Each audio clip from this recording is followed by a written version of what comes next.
Dr. Scott Atlas, you heard that name a lot during the COVID situation, a former special advisor to President Trump, now a Hoover Institution senior fellow. And sir, thank you for all you did in fighting COVID and helping the president. How are you tonight? Doing well. Thanks for having me. You bet. Number one, I'd like to get your take on this whole issue of double masking. It's received some attention, some conflicting guidance. Dr. Fauci says the CDC may soon recommend all Americans wear 2 masks to enhance their protection against the coronavirus. How do you feel about double masking? Well, it wouldn't surprise me if the CDC recommended that. They've been all over the place on a lot of their recommendations. That's fine. I'm for people doing anything it takes to allow them to function in society. If you don't want to go out without a mask, wear a mask. If you want to wear 3 masks, wear 3 masks. If you don't want to go into a restaurant or on an airplane ever again, that's okay. But we need to open up society and do it so that people can function, because these restrictions and lockdowns are destroying people, not just economically, but their health. So, we really need to get the country back open. And, if you really want to look at the data on masks, well, that's a very radioactive issue. I try to point out data, and you get destroyed for doing that because people really don't want to hear the data. They just want to use the word "the science," even though they don't know the science, or they didn't really read the science, they don't understand the science, and then they speak completely against the science. So nothing will surprise me with masks, but I just want to get the country open. Same here. And by the way, I know they gave you a hard time. The media did. Some, producer at CNN trying to tell you your business. You've held top jobs in medicine at places like Stanford University, and you've operated at the very highest levels of this field. And you got the fake news telling you how it's done. I personally was shocked by that. How do you feel after your experience in Washington? Well, I'm glad I'm not in Washington, I can tell you that. Washington and the news, I wouldn't say it's fake. I would say there's a bunch of vicious liars in the news. That's sad. The country, the media really is a disaster in many ways. And they say vicious, complete lies, and then they keep repeating them. And then those lies are taken as fact. And, it's sad. I was naive. I went to Washington because the president asked me to help in the biggest crisis in a century. I'm a health policy expert. I was asked to help in healthcare policy because there was no one on the task force in healthcare policy, frankly. But I was asked to be an advisor to the president to help the country. I would have helped if President Obama would have asked me, if President Biden would have asked me, if President Clinton would have asked me. That wasn't the issue. I didn't realize that everyone there was political, was out for either political motives or preserving their own image and their own influence. It's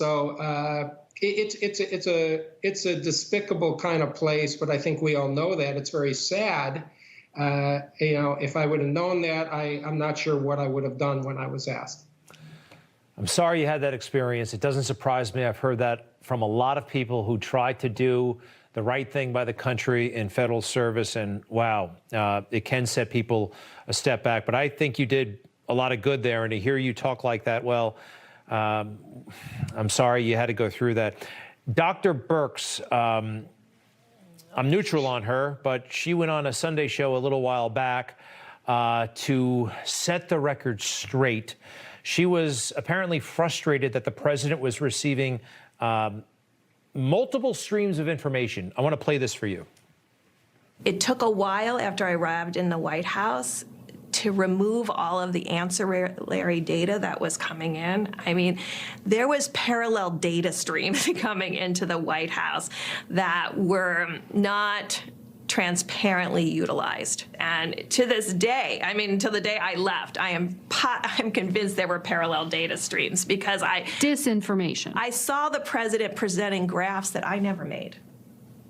So I know that someone out there or someone inside was creating a parallel set of data and graphics that were shown to the president.